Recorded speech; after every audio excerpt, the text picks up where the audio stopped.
6절부터 9절까지인데 10절까지 같이 읽도록 하겠습니다.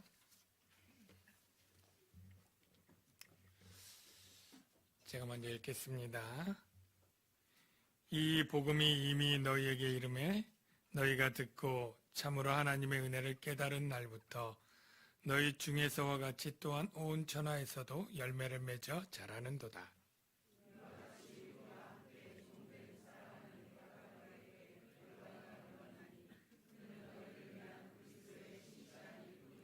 성령 안에서 너희 사랑을 우리에게 알린 자니라.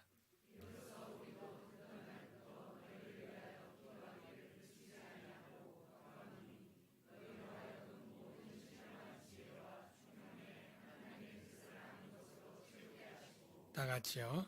주께 합당하게 행하여 범사에 기쁘시게 하고 모든 선한 일에 열매를 맺게 하려 하며 하나님을 아는 것에 자라게 하시고. 아멘. 네, 우리 첫 주일인데 좌우에 계신 분에게 사랑합니다 인사할까요? 사랑합니다. 네, 사랑합니다. 반갑습니다. 네.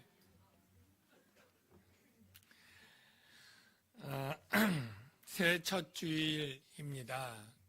성구영신 예배 첫 시간에 하나님께 예배를 드렸지만 또 목사에게서는 그 시간도 중요하지만 이 첫 주일이 또 굉장히 의미가 있습니다. 제가 오늘 칼럼에도 새해 첫 주일을 설렘으로 기다립니다. 오늘 특별히 예배 시간도 바뀌었고 예배 참여하는 우리 구성원도 많이 바뀌었습니다. 청년들도 오고요. 새롭게 사역자들도 또 부임을 했고 성가대원들 또 앉는 자리까지도 많이 변동이 된 그런 시간인데요. 이 첫 시간에 하나님이 물론 우리가 강해 설교를 하고 있습니다만 좀 어떤 특별한 말씀을 혹시 주시지는 않을까 이런 생각을 하면서 말씀을 묵상을 했습니다. 그래서 그런지 오늘 첫 주일에 참 좋은 말씀을 주셨다 하는 생각이 들고요. 오늘 말씀을 통해서 저와 여러분들이 좀 새롭게 되고 또 은혜 가운데 거하는 올 1년이 더욱 되면 좋겠습니다. 골로새서는 여러분이 지난번에 제가 설교했듯이 사도 바울이 옥중에서 주 62년에 골로새 교회 성도들에게 쓴 편지입니다. 골로새는 사도 바울이 개척한 교회가 아니라고 말씀을 드렸어요. 에베소에서 두란노 서원에서 3년 가르칠 때 이 에바브라라고 하는 사람이 와서 복음 듣고 제자가 되고 160km 정도 떨어진 골로새에 가서 자기가 교회를 개척을 해서 이제 골로새 교회가 세워진 거예요. 그로부터 한 6, 7년 정도 지난 때가 되었는데 아마 골로새 교회 규모를 모르지만 가정교회에서 그렇게 큰 교회는 아니었을 것 같은데 문제가 생겼습니다. 어떤 문제냐면 거기에 이단 거짓 교사들이 많이 들어온 거예요. 첫 번째는 유대주의적 이단이 들어와서 자꾸 절기 지켜라, 뭐 지켜라, 율법 지켜라 뭐 이런 것들 또 가르치고 또 이방 철학자들이 와가지고 이방 철학을 또 거기서 가르치기도 하고 또 그 원주민 토착민들이 가르쳤던 부르기아 지방인데 거기 천사 숭배 사상, 무슨 금욕적인 사상 이런 것들이 있는데 이런 세 가지가 혼합돼서 짬뽕으로 자꾸 가르치니까 이 성도들이 혼란에 빠진 거예요. 이 에바브라의 복음을 들었다가 다른 가르침이 왔는데 그 사람들도 나름 존경받는 랍비고 이방의 철학 교수고 이러니까 우리 저게 옳은 것 같은데요. 저게 더 맞는 것 같아. 천사 숭배해야 되는 것 같아. 금욕해야 돼. 절기 지켜야 돼. 뭐 이런 식으로 혼란한데 에바브라의 말이 잘 먹히지가 않았던 것 같습니다. 그러니까 에바브라가 이 멀리 있는 사도 바울에게 찾아와서 지금 골로새 교회 제가 이렇게 하는데 이런 어려움이 있습니다. 복음이 변질된 이런 거짓 가르침의 교사들이 와서 이렇게 하는데 잘 안 됩니다. 이렇게 하소연을 했겠죠. 사도 바울이 그래 그러면 내가 편지를 써줄게 하고 쓴 게 골로새서입니다. 그러니까 이 골로새서는 어떤 방향으로 여러분이 읽어야 되냐면 바로 이 복음이 참된 진리다라는 게 핵심 주제예요. 왜냐하면 이방 이단 거짓 가르침에 대해서 복음이 핵심이고, 그리고 또 에바브라가 신실한 목회자인 것을 증명하는 리더십을 세우기 위해 그런 두 가지 목적을 가지고 쓰여졌기 때문에 오늘 본문이나 앞으로 나올 본문도 다 그러한 흐름 가운데 성경을 이해하면 바르게 이해하게 될 것입니다. 그래서 5절에 의해서 복음이 이제 골로새 교회에 갔다 얘기를 하고요. 이제 6절을 한번 볼까요? 이 복음이 이미 너희에게 이름에 너희가 듣고 참으로 하나님의 은혜를 깨달은 날부터, 이게 중요합니다. 여기서 영적 진리 하나 우리가 깨달을 수 있는데 바로 복음이 이름에 참으로 하나님의 은혜를 깨달았다. 무엇을 깨닫습니까? 복음 안에는 하나님의 은혜가 있고, 복음을 바르게 알면 하나님의 은혜를 깨달을 수 있다라는 진리를 알 수 있습니다.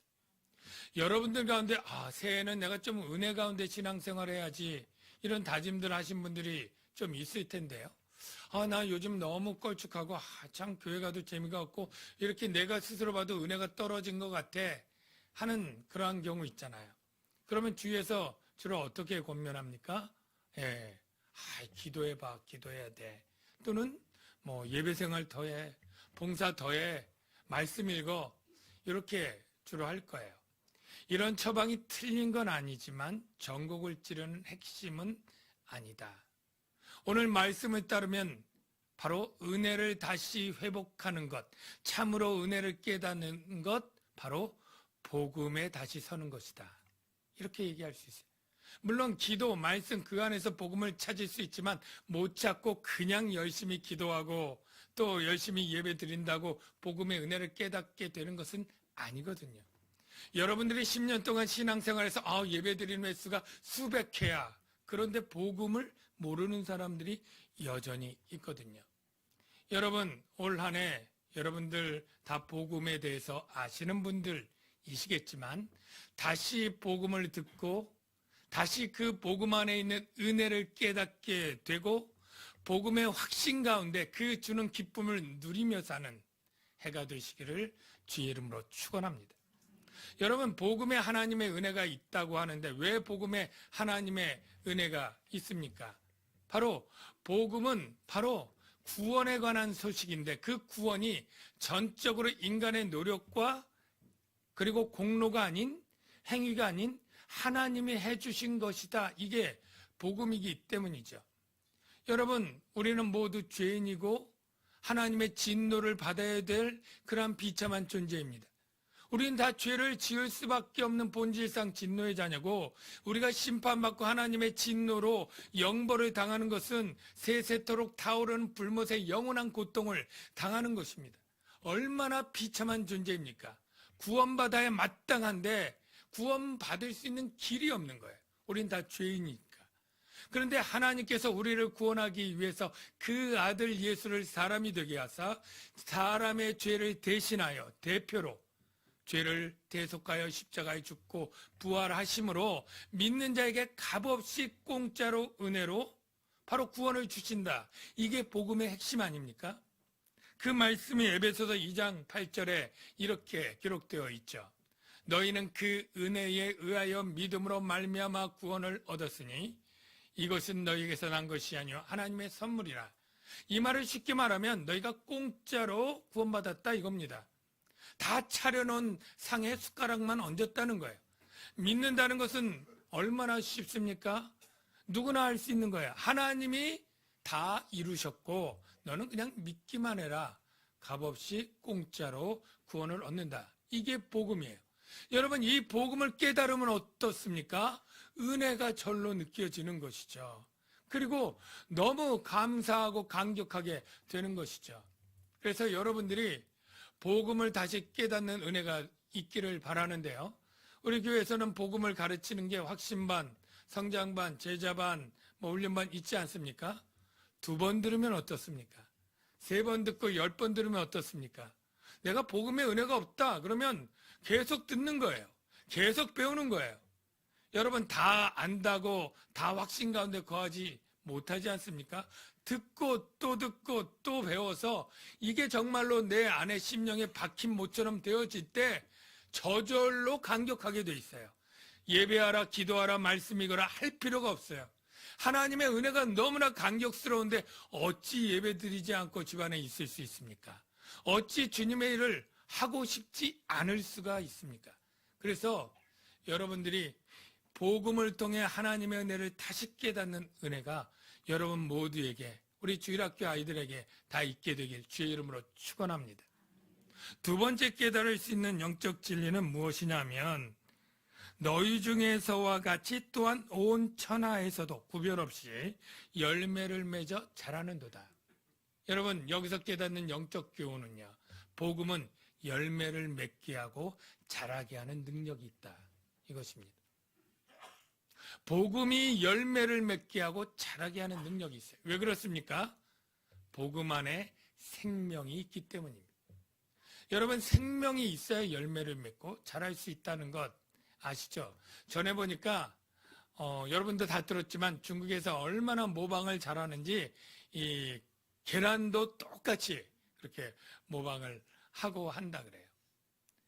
그리고 음식점 여러분 가면 고급 음식점이 밖에 쇼운드에 있는 음식들은 진짜보다 더 진짜같이 맛있게 그렇게 만들어 놨어요. 그런데 진짜와 가짜의 차이는 무엇입니까? 그 계란은 암만 어미닭이 품어도 병아리가 될 수 없고요. 이 음식은 암만 씹어 먹을 수도 없겠지만 이 속에다 넣는다 해도 살과 뼈가 되지 못합니다. 생명이 없기 때문이죠. 우리가 듣는 이 복음은 사람을 변화시키고 구원 열매와 성령의 성화의 열매를 맺는 힘과 능력이 있고 자라게 하는 줄로 믿습니다. 여러분 그 이유는 복음의 중심이 생명이신 예수 그리스도가 주인공이기 때문이에요. 여러분 예수 하나님의 아들이 생명이 있는 건 여러분 아시죠? 하나님이 생명의 주관자이시고 예수님이 하나님이시잖아요. 요한일서 5장 11절을 통해 확인해 보겠습니다. 하나님이 우리에게 영생을 주신 것과 이 생명이 그의 아들 안에 있는 것이라. 예, 생명이 그의 아들 안에 있습니다. 아들이 있는 자에게는 생명이 있고 하나님의 아들이 없는 자에게는 생명이 없느니라. 저는 딸만 둘인데요. 네, 걱정하지 마십시오. 네. 하나님의 아들 예수 그리스도를 믿는 자에게는 바로 생명이 있는 거예요. 바로 생명의 성령이 이 복음을 전할 때, 증인일 때 역사하셔서 우리를 중생시키고 살리십니다. 그래서 복음은 생명이신 예수 그리스도를 주인공으로 하는 내용이고, 복음이 증거될 때 생명을 주는 성령이 심령에 역사하기 때문에 바로 살아나는 열매가 맺고, 그 살아난 자는 바로 성령 안에서 성화로, 바로 성숙으로 나아가서 자라게 되는 줄로 믿습니다.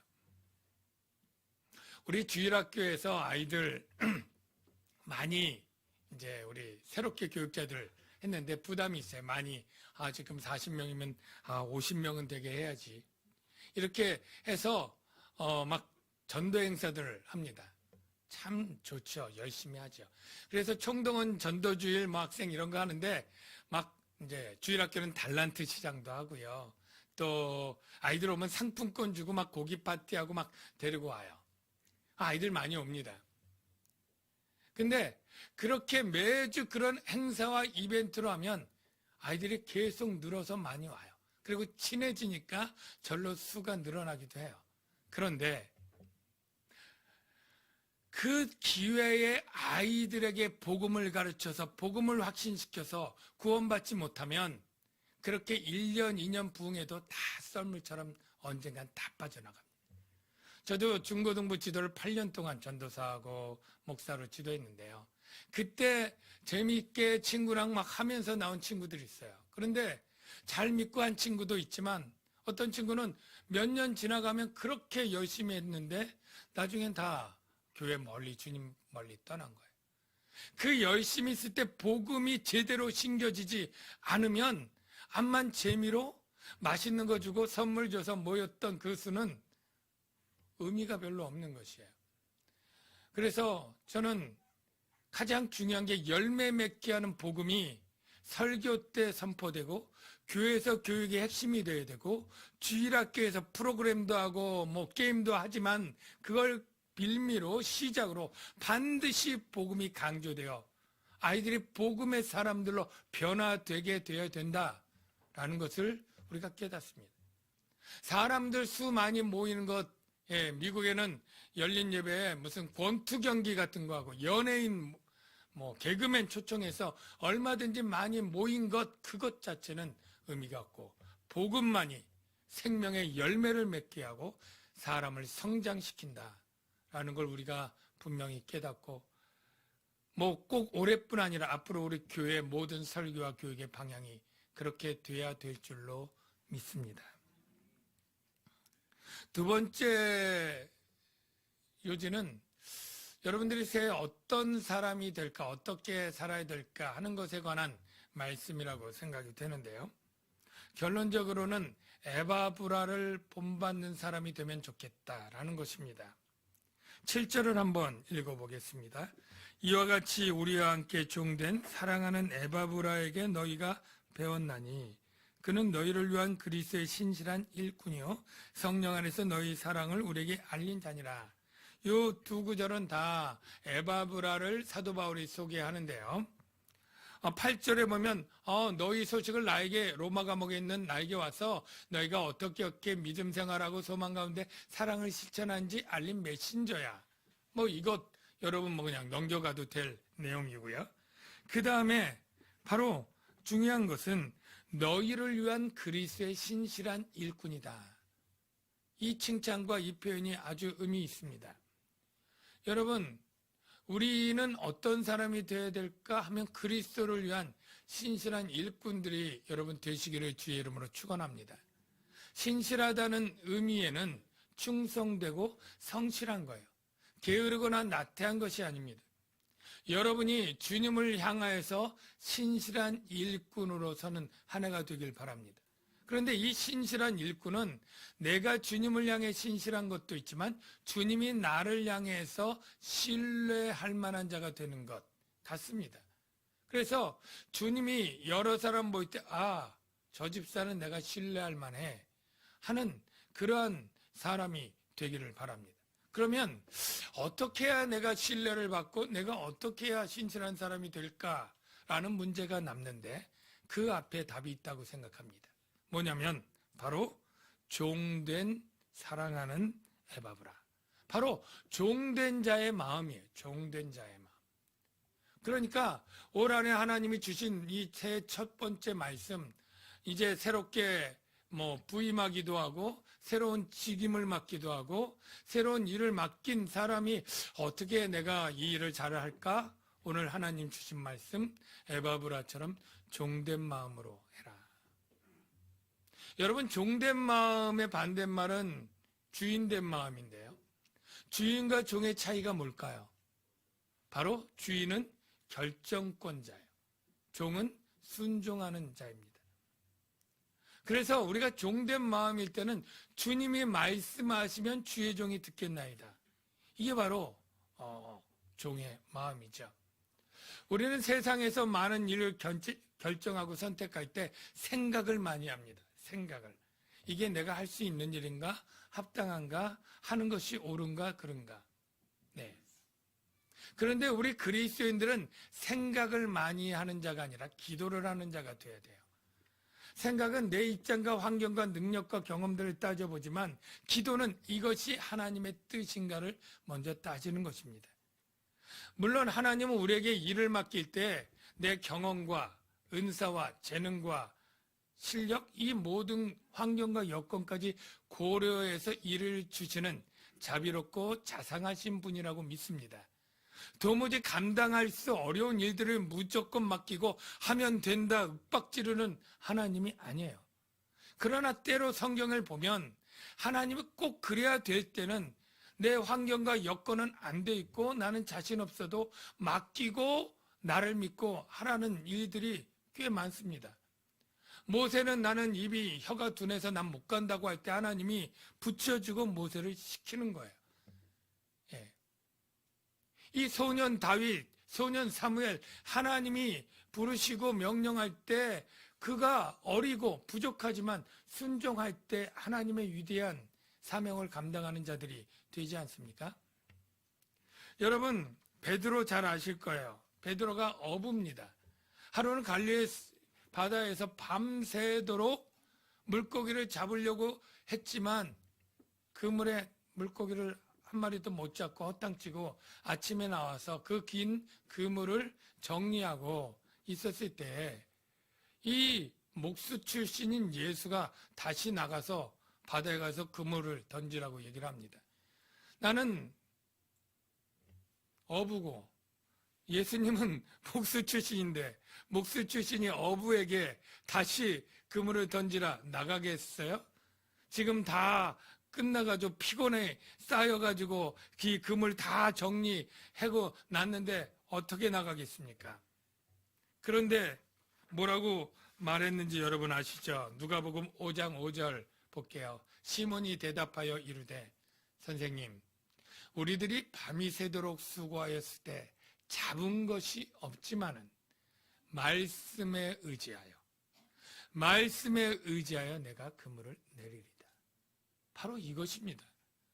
주님이 말씀하시면 내 생각에는 틀렸고 이해가 안 되고 나는 몸이 녹초가 되고 지금 그물은 다 끝에서 모든 것을 다시 나갈 모든 것이 아니지만 말씀에 의지해서 나가겠습니다.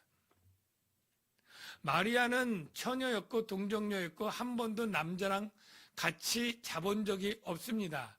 아이를 낳을 수가 없어요. 그런데 와서 네가 잉태하여 아들을 낳을 것이다 라고 말할 때 무슨 그런 일이 어찌 있을 수 있습니까? 나는 남자를 자본 적도 없다니까요 라고 말하지 않았습니다. 뭐라고 했습니까? 누가복음 1장 38절 봅시다. 마리아가 이르되 주의 여종이오니 말씀대로 내게 이루어지이다 하며 천사가 떠나가니라. 예. 나는 종이고 주님이시고 주님이 말씀하시면 될 것입니다 라고 순종하는 것이죠. 여러분, 여러분들이 어떤 일을 맡길 때 물론 때때로 여러분이 할 만한 일들을 맡기시고 부탁할 거예요. 그런데 어떤 때는 정말은 내 환경적으로는 바쁘고 아프고 여러 가지 때문에 어렵고 힘든데 맡길 때는 그때는 생각할 것이 아니라 기도하시기 바랍니다. 하나님의 뜻이라면 하나님이 감당할 수 있도록 해주실 것입니다. 그래서 여러분 종된 자세로 주의 일을 하는 그런 여러분들 되시기를 주의 이름으로 축복하고요. 이 종된 자세에 또 하나 깨닫는 것은 겸손입니다. 겸손. 우리가 어떤 일을 성공적으로 잘 한 후에 겸손이 갖춰지지 않으면 그 잘한 것이 오히려 덕이 아니라 해가 됩니다. 예. 어떤 분이 굉장히 경건해지고 기도를 말씀을 어떤 걸 많이 한 다음에 이 종된 마음이 없으면 다른 사람들이 다 우습게 보이는 거예요. 예. 에이, 장로도 우습고 아니 목사도 우습고 기도도 안 하고 성경도 안 읽고 이런 것처럼 보입니다. 그래서 직접 대놓고 말하는 사람은 거의 없고 그런 사람에 대해서 속으로 비웃고 그리고 또 그렇게 못할 때 은근히 비판의 말을 합니다. 그래서 교회의 덕을 잃게 됩니다. 우리가 잘하는 것보다 중요한 것이 잘하기 전에 겸손한 것입니다. 예. 여러분, 모세가 지팡이를 내밀어서 홍해를 갈랐을 때 지팡이가 내가 능력이 있어, 내가 홍해를 갈랐어라고 뻐기는 게 얼마나 우스운 일입니까?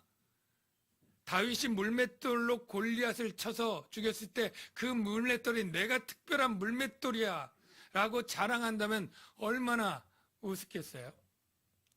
우리가 종된 마음은 도구예요. 하나님이 쓰시면 되는 거고 안 쓰시면 무익한 종이에요. 저와 여러분들이 올해 주님의 일을 할 때 충성되고 신실하게 하실 뿐 아니라 그래서 잘했을 때 더 조심하셔서 나는 종이요, 무익한 종이요, 도구일 뿐이다 라는 마음으로 주의 일을 앞으로도 감당하시는 분들이 다 되시길 축복합니다.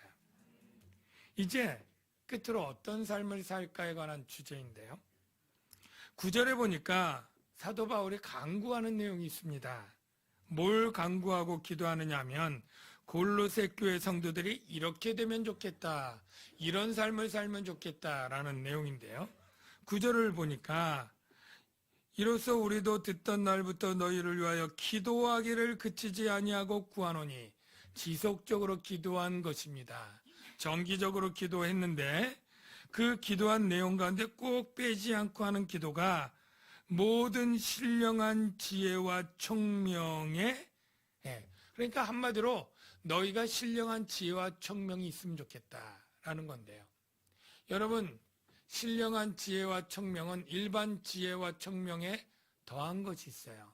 성령의 도움으로 갖는 신령한 지혜와 총명입니다. 세상에는 똑똑한 사람, 많은 교수들도 있지만 이 신령한 지혜와 총명은 없지 않습니까? 성령의 지혜와 총명은 세상의 학문이나 이런 데 박사 넓은 지식도 있지만 그 안에 성령으로 말미암아 하나님을 존중하고 하나님을 인정하는 지혜예요. 영적인 세계를 분별하고 옳고 그름을 하나님의 기준으로 알 수 있는 지혜가 신령한 지혜와 총명인데, 여러분이 세상적으로도 지식도 많고 지능도 있고 통찰력, 분별력 다 있으시되 특별히 영적인 하나님의 뜻을 분별할 수 있는 지혜와 총명이 있기를 축복합니다. 그런데 이 신령한 지혜와 총명에 반드시 알아야 될 지식이 하나님의 뜻을 아는 것이에요. 그런데 이 하나님의 뜻을 아는 것을 많은 사람이 알지 못합니다. 하나님의 뜻을 무엇인지를 잘 모르는 거예요. 여러분, 하나님의 뜻이 무엇입니까? 그 막연하고 넓은 하나님의 뜻을 어떻게 다 알 수 있을까요? 라고 걱정할 텐데요. 여러분 스스로 하나님의 뜻을 찾아 알게 되는 것 중에 제일 오류가 많은 게, 나더러 주여 주여 하는 자가 다 천국에 들어갈 것이 아니요 내 아버지의 뜻대로 행하는 자라에 들어가리라, 이렇게 얘기를 하고, 여러분 똑바로 살지 않으면 그리스도인들도 지옥 갑니다, 이렇게 설교하는 목사까지 있더라고요. 하나님의 뜻을 오해해도 분수가 있지. 여러분, 하나님의 뜻은 우리가 도덕적, 윤리적으로 거룩하게 살라는 것이 하나님의 뜻의 핵심이 아닙니다. 하나님의 뜻의 핵심은 무엇이냐면 바로 내 아들 믿고 값없이 죄 용서함 받고 구원받으라, 이게 하나님의 뜻인 줄로 믿습니다. 이게 제 얘기가 아니라 사도 요한의 말로 여러분에게 설명을 드릴게요. 요한복음 6장 38절 40절 봅시다. 내가 하늘에서 내려온 것은 내 뜻을 행하려 함이 아니요 나를 보내신 이의 뜻을 행하려 함이니라. 나를 보내신 이의 뜻, 이게 하나님의 뜻이죠. 예수님을 보낸 하나님의 뜻은 뭐예요? 내게 주신 자 중에 내가 하나도 잃어버리지 않고 마지막 날에 다시 살리는 이것, 즉 생명과 영생을 주는 것인데, 그 방법이 뭐냐면 내 아버지의 뜻은, 다시 말하죠, 아들을 보고 나 예수를 보고 믿는 자마다 영생을 얻는 이것. 여러분, 하나님의 뜻 정리됐습니까? 하나님의 뜻은 그냥 내가 윤리적 도덕적으로 잘 살고, 우리 청년들은 하나님의 뜻이 내가 어떤 직업을 갖고 어떤 일을 하는 것에 많이 초점을 맞추는데, 물론 그런 뜻도 있지만 성경에서 지금 말하는 하나님의 뜻은 바로 예수 그리스도를 통한 구원이에요. 행위로나 율법으로 아니고 예수 그리스도를 통한 값없는 은혜의 구원, 이게 하나님의 뜻인 줄로 믿습니다. 그러면 그 뜻을 우리가 알면 어떻게 될까요? 10절, 주께 합당하게 행할 방법을 알게 돼요. 우리가 합당하게 행하는 방법이 뭐예요? 값없이 구원받은 자로서 사는 거예요. 구원받은 자답게 하나님께 감사하며 살고, 하나님을 기쁘시게 하는 예배자로 살고, 하나님을 어떻게 기쁘시게 할까 순종하며 살고, 이게 바로 정답이 다 나온 거예요. 그래서 범사에 기쁘시게 하는 하나님께 합당하게 행하는 삶, 구원받은 자로서 그 간격을 누리며 구원받은 자답게 사는 삶. 올해 여러분이 어떻게 살기를 정하셔야 되느냐면 복음의 간격에 빠지고 복음의 은혜에 누려서 구원받은 자답게 살고 주의 일이 맡겨지거들랑 종된 자처럼 겸손하게 일하고 이런 다짐과 이 은혜가 있기를 주의 이름으로 축원합니다. 이 시간에 찬양팀 나와서 같이 찬양할 건데요. 이 찬양은 바로 주님이 일하신다는 거예요. 내가 일하는 게 아니라 주님이 일하신다. 우리의 구원에도 주님이 전적으로 일하십니다. 그러나 내 삶의 인생에서도 내가 일하는 것 같지만 아니에요. 주님이 내게 생명을 주셨고 나의 건강을 지켜주셨고 나에게 직업을 주셨고 재능과 은사 모든 걸 주셨어요. 주님이 일하십니다. 이 고백으로 여러분 그렇게 한 해를 시작하시길 바랍니다. 온 땅에 주인 되신 주님이 내 이름 아시며 상한 맘 돌보네. 어둠을 밝히시는 새벽별 방황하는 내 맘 주의 힘을 주시네. 나로 인함이 아닌 주가 행하신 일로 나의 행함이 아닌 오직 주로 인하여 나는 오늘 피었다 지는 이름 없는 꽃과 같네. 바다에 있는 파도 안개와 같지만 주는 나를 붙드시고 부르짖음 들으시며 날 귀하다시네. 주님은 나의 죄를 보시고 사랑의 눈으로 날 일으키시네. 바다를 잠잠하게 하시듯 내 영혼의 폭풍 무욕해 하시네. 나로 인함이 아닌 주가 행하신 일로 나의 행함이 아닌 오직 주로 인하여 나는 오늘 피었다 지는 이름 없는 꽃과 같네. 바다에 있는 파도 안개와 같지만 주는 나를 붙드시고 부르짖음 들으시며 날 귀하다시네. 나는 오늘 피었다는 나는 오늘 피었다 지는 이름 없는 꽃과 같네. 바다에 있는 파도 안개와 같지만 주는 나를 붙드시고 부르짖음 들으시며 날 귀하다. 나는 오늘 피었다는 나는 오늘 피었다 지는 이름 없는 꽃과 같네. 바다에 있는 파도 안개와 같지만 주는 나를 붙드시고 부르짖음 들으시며 날 귀하다시네.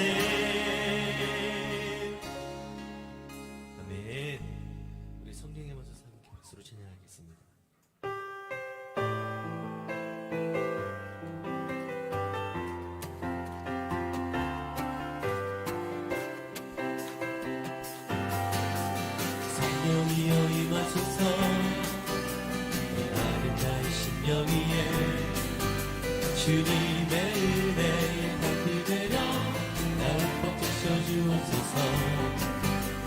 주의 모세 주의 능력 지금 이 시간 임하셔서 악한 권세 모두 깨뜨리고 주님 나라 임하소서. 영광 할렐루야. 예수의 그 피가 내게 승리 주네. 구원이 되시네. 영광 할렐루야. 예수의 이름이 능력되네. 소망이 되시네. 성령이 임하소서. 성령이여 임하소서.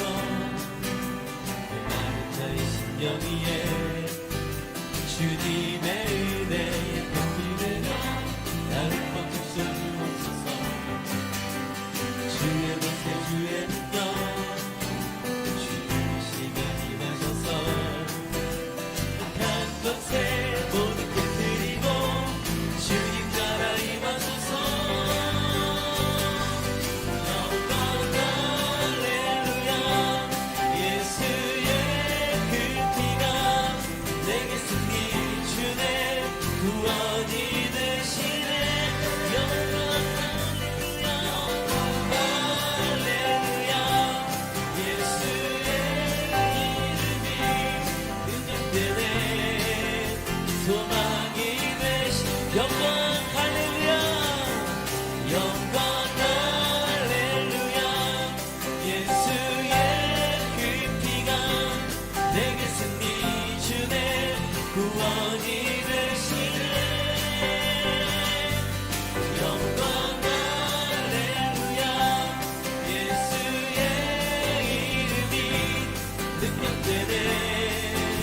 소망이 되 영광 할렐루야. 영광 할렐루야. 예수의 그 피가 내게 승리 주네.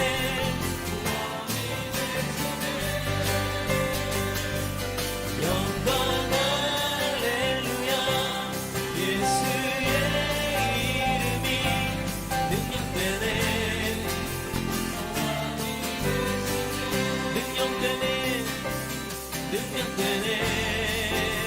소망이 되시네.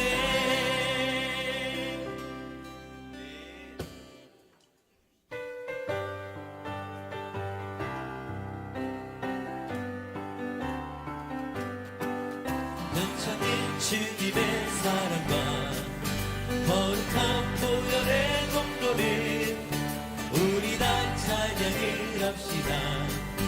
주님을 만나볼 때까지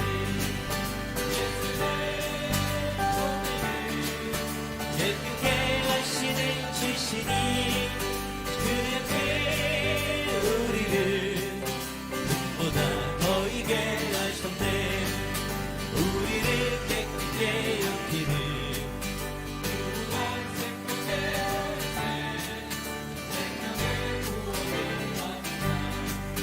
하나님 찬양을 합시다. 예수를 우리를 깨끗게 하시는 주시니 그의 피 우리를 눈보다 더 이게 하셨네. 주님의 거룩한 보혈을 날마다 입으로 닥치게 담대히 싸우며 나가세. 천국에 들어갈 때까지 예수는 우리를 깨끗게 하시는 주시니 그의 피 우리를 눈보다 더 이게 하셨네. 십자가 단단히 붙잡고 날마다 이기며 나가세. 머리에 면류관 쓰고서 주 앞에 찬양할 때까지 예수는 우리를 깨끗게 하시는 주시니 그의 피 우리를 눈보다 더 이는 십자가 끝에 붙잡고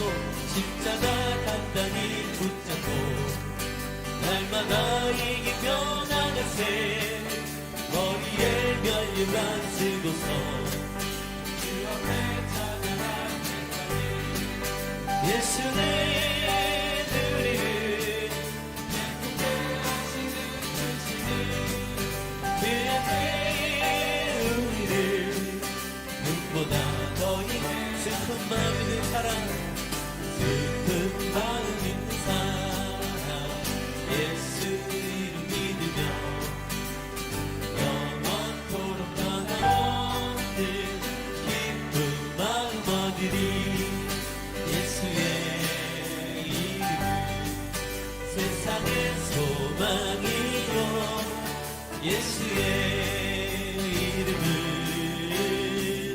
천국의 기쁨이세 거룩하신 주의 이름 너의 방패 삼아라 환난 시험 당할 때에 주께 기도드려라 예수의 이름은 세상의 소망이요 예수의 이름은 천국의 기쁨이세 존귀하신 주의 이름 우리 기쁨 내도나 주의 품에 안길 때에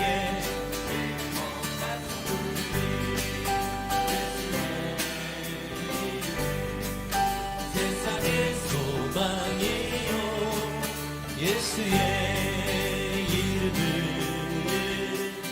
천국의 기쁨 우리 발길 나가는 우리 발길 나가는 후에 보좌 앞에 나가 왕의 왕께 경배하며 만류관을 드리니 예수의 이름은 세상의 소망이요 예수의 이름은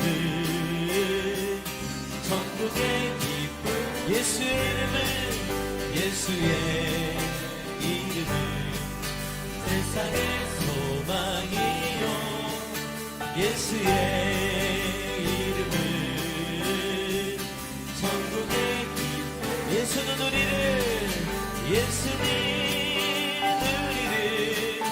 깨끗게 하시는 주시니 그의 피에 우리를 눈보다 더 이게 예수는 우리를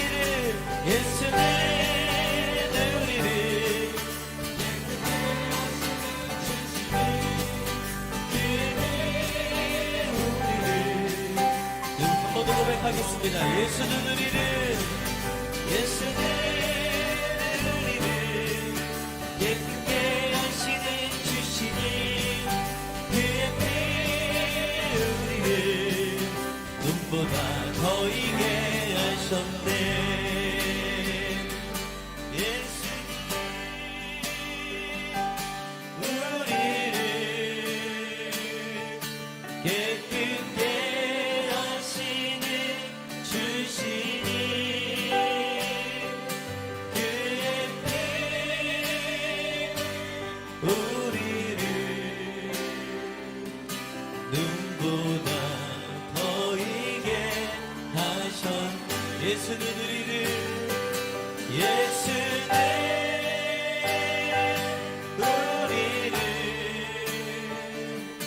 깨끗게 하시는 주시니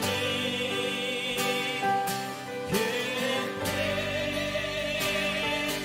우리를 눈보다 더 이게 하셨네 함께 말씀 들을 때 그 구원의 능력이 그 보혈의 은혜가 다시 한번 우리를 회복시킬 수 있도록 해달라고 우리 서로 말씀을 증거하시는 우리 박희 목사님과 각자의 심령을 위해서 이 시간에 우리 주여만 함께 하시고 기도하며 나아가겠습니다.